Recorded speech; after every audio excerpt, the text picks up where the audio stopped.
We will move on to our next talk.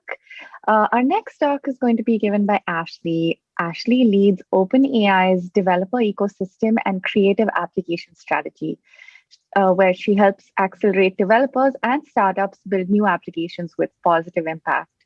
She has also helped lead the launches of OpenAI's research and commercial products, including MuseNet, Jukebox, Rubik's Cube, Multi-Agent, Image GPT, GPT-3 API, CLIP, and so on. My goodness, that was a lot. Welcome, Ashley.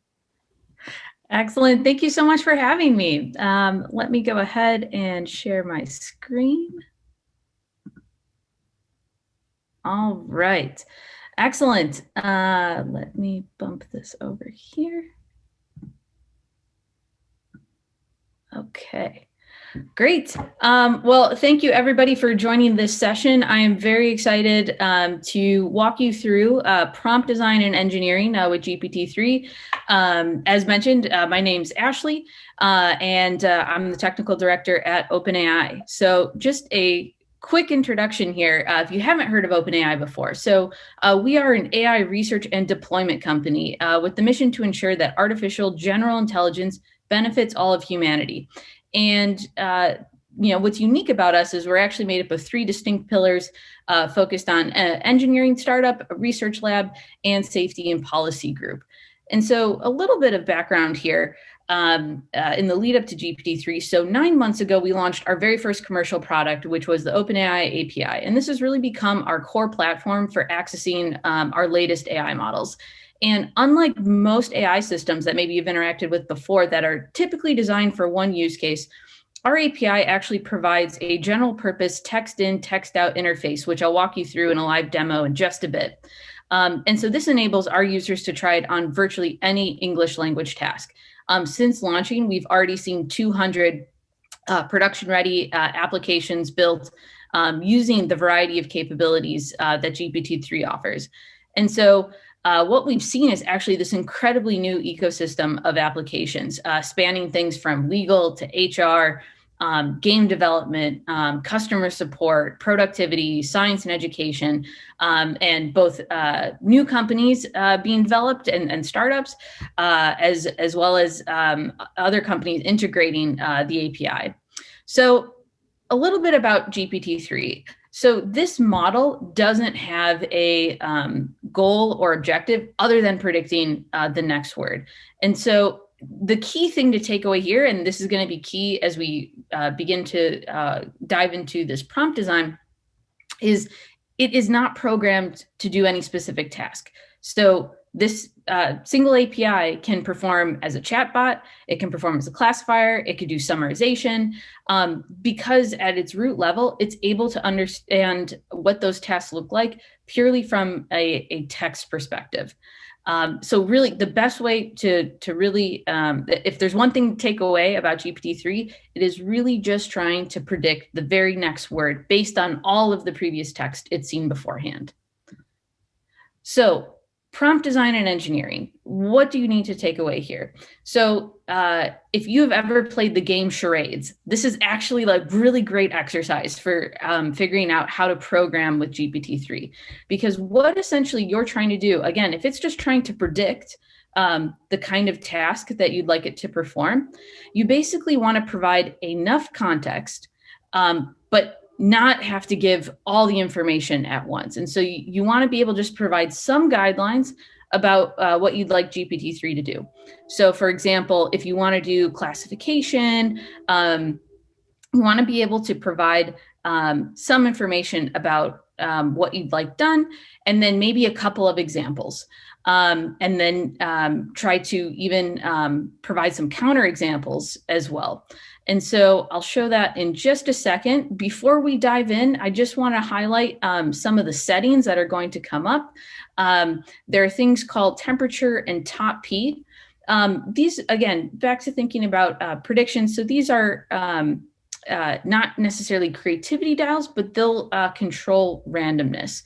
Another thing we offer is best of. And so again, GPT-3 and the API is trying to think, okay, what is the best response here? And so what is the highest average value of the tokens being generated.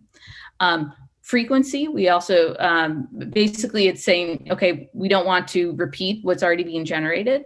And then the present setting is also trying to figure out, okay, do we want to change topics here, and being able to move forward from that. So we can come back to that, but I'm going to go ahead and move over into, this is the OpenAI beta site. And so let's just move this down here. So this is the playground setting. So here on the right-hand side, you're going to see all of these settings that I was just talking about. So for example, you can determine what the response length will be to generate with. As I mentioned, this is the temperature setting. So we have it currently set to 0.7. So that's a pretty standard setting. We also have the frequency penalty, the presence penalty, and best of, which I had mentioned. But we won't dive into these just quite yet. So what we have here is what's known as a prompt library. And what we've done is actually, with our developer community, figured out what are some of the best prompts that people are able to get really good results on, and what are those settings. So for example, let's say we want to summarize for a second grader. If you've ever received an NDA or any type of legal document, actually, I myself am not a lawyer. And so many times if I'm reading a legal document, I really don't know kind of what the essence of that document is really saying. So actually, this prompt, summarize for a second grader, is really helpful because essentially it is transforming kind of more dense text and simplifying that into maybe how you would explain that to a second grader. So the prompt here, this is actually talking about Jupiter. So it's saying that it's the 5th planet from the sun, the Roman god it's named after, etc. So again, as I was talking about before, you're providing the example. So you're already telling GPT-3 here, my second grader asked me what this passage means. So you're already putting that context of putting it into something a second grader understand. Then you're separating it here, and then you're actually putting the content that you would like summarized. And then you're telling GPT-3, okay, you'd like it to be rephrased in plain language a second grader can understand. Here it will also tell you what are some of the ideal settings for a prompt like this. So let's go to playground. And just a second. There we go. So then all the settings, everything pops up in my playground setting. And so here the prompt is, and let me bump this up and let me hit submit. So Jupiter is a big ball of gas. It's the 5th planet from the sun. It's bright. You can see it in the sky at night. It's named after the Roman god Jupiter. That's pretty good. It pulled out kind of all the main pieces that we'd want from the prompt and the original text.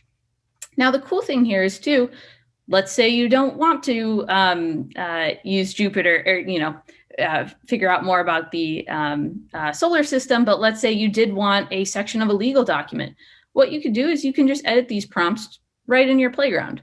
So you could delete this and go ahead and delete this as well. And then you could go ahead and copy and paste your own text in there as well, because you're still retaining those key guidelines. Again, imagine if this is a game of charades, or even if you're working with a coworker and you're trying to give a set of instructions. So the key instructions here are asking the second grader, saying my second grader asked me what the passage means, and you want it rephrased. But you can always insert different types of content here.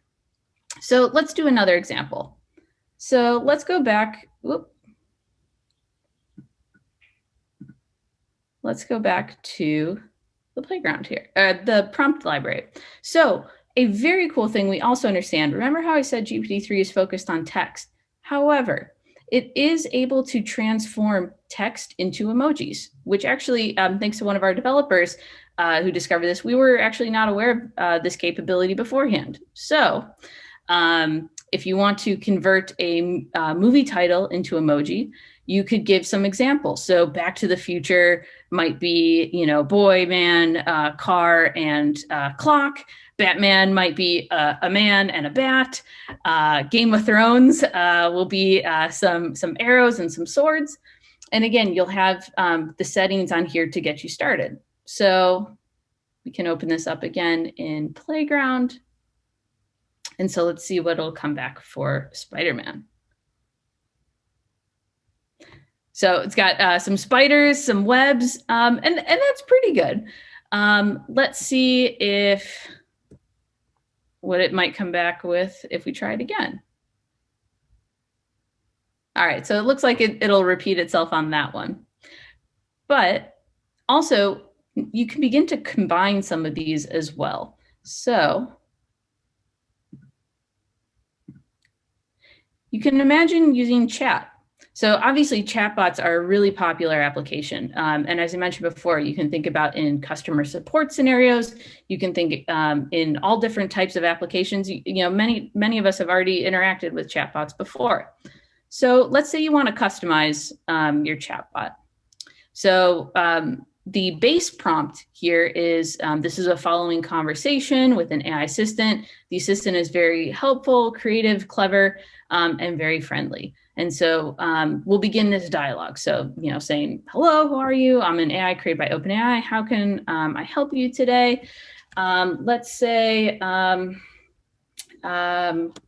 what movie do you recommend I watch this week? And we'll say AI and submit. Oops.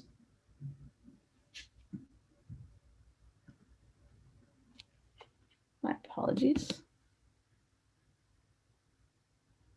Looking at works of Christopher Nolan, Interstellar, Inception, The Prestige. That is actually a little bit freaky. Christopher Nolan is one of my favorite directors, and I love actually all three of those movies. So a little very spot on, actually. But you can begin to actually customize these even more. So, for example, let's say the assistant is very creative, clever, very friendly, and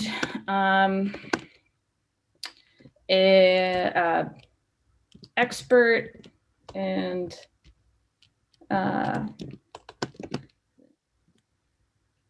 expert on sci-fi. So let's say which books should I add to my reading list? Left Hand of Darkness, Gate to Woman's Country, The Ship Who Sang. Interesting. So anyways, you can begin to play around and begin to add that additional context. So for example, we've seen people say, this AI chatbot is a science teacher or a bookstore clerk. And you can begin to actually create these various personas to kind of probe GPT-3 or nudge GPT-3 into the direction or have that context that you would like it to have. So let's do one more. So I mentioned earlier before classification. So you can imagine this being a really useful example. Whether you think of product classification. Here is an example of a list of companies and the various categories that they'll fall into. So if we open this up in Playground. So again, it's we're telling GPT-3, okay, Facebook, you want the tags social media, technology. LinkedIn will also have that, but maybe enterprise and careers. McDonald's, you've got food, fast food, logistics. And so this is an opportunity also to create different types of tags. So let's see, logistics, transportation. Let's add, what's another one? Let's see what comes back for TikTok. Social media entertainment, so that's pretty good. But you can imagine, again, applying this to a variety of different products. So let's say you're building a different kind of app for different types of clothing or different types of foods, these kind of things. And so you can begin to actually add all these different capabilities together. So let's say, for example, the chatbot from the previous example also was able to then help you classify the different products you had in your application. And so as I had shown before for the different startups we've seen, et cetera, all the different applications you're seeing with GPT-3 all boil down to these prompts. And so your ability to actually help GPT-3 understand, okay, what is the kind of end result that you're trying to get GPT-3 to do is really where a lot of interesting things can happen. And so some of the best applications we've seen have been ones where you actually combine these capabilities. So not just doing a single classification or a single chatbot, but actually being able to integrate those, because that's where GPT's strengths lie. As I said before, GPT-3 can do a lot of different things. It's not programmed to do one or the other, but it actually is very good at essentially multitasking. So with that, I wanted to, I'm not sure if any questions have come through, but I wanted to leave a time for just a few questions. But I know this was a very, very rapid fire deep dive into prompt design and engineering. If you have any questions, please feel free to email me. If you are interested in getting access to GPT-3 or building an app or a product with GPT-3, again, please email me. I'd be delighted to discuss and very excited to have more people join our developer ecosystem and build with GPT-3. So thank you so much. And I'd be happy to take any questions with the remaining time. Yeah, there's some questions in the chat. Most of them were like, how do we get access to GPT? Okay. You just answered that question. But if you like to look in the chat, there's a question about how OpenAI overcame bias about, for example, food suggestions, American versus Western food, or summarizing New York Times, Wall Street Journal, short article or headline. That's something you can answer in 3 minutes. Okay, awesome. So, and I cannot see the exact question, but I think, so on the question of bias, so excellent question. It is first of all, a very big industry-wide issue at OpenAI, especially. We're really focused on addressing this, especially with our safety and policy work. Actually, I highly recommend checking out, if you haven't. Last week, we released a new research release about multimodal neurons in our latest CLIP model, which is our most powerful vision model. And the reason I bring this up is because this is kind of demystifying what's happening underneath the hood with these AI models, because obviously these models are trained on all of the internet. And so they're basically integrating what they're learning from us on the internet. And so what this multimodal analysis allows us to do is actually peek under the hood and understand, okay, so how are these associations being made? And this allows us to figure out, okay, then how can we begin to address these by identifying where these associations are happening? And so this is really borrowing a lot from neuroscience. So, but to address bias in the case of prompt design and engineering, there is an opportunity actually to address some of this in text form as well. And so whether it's modifying your prompt, so I think the example was for like foods or recipes, being able to provide a little bit more context to be able to help nudge where you'd like GPT-3 to go. And this actually will help with giving examples as well. So actually one quick example that might help address this is question answer. So quickly, what you can do in a situation like this is you also can provide, for example, a question that's rooted in truth, I will give you the answer. If you ask me a question that's nonsense or doesn't have a clear answer, I'll respond with unknown. And so you can also provide facts or essentially give those examples of how you'd like GPT-3 to respond. So that's another way, again, is through that prompt as well. And then the second question, Angie, I forget, what was the second question on? It was on headlines. So for summarizing like media company headlines. Oh, yes, yes. So summarization, I guess more broadly, so GPT-3 is excellent at summarizing. Actually, it can do data parsing and summarization. And so if I'm understanding the question correctly, could you take a variety of headlines and then summarize kind of a bunch of different headlines and kind of what's the TLDR or main takeaway from that? GPT-3 would be very good at that. Pretty much summarizing, again, any text, it will be quite strong at. Great. Thank you so much, Ashley. That's all the time we have today. I know people will be definitely signing up to join the GPT-3 beta and trying it out. And thank you for leaving your contact information on the slide. Yes. We can get in touch with Ashley directly.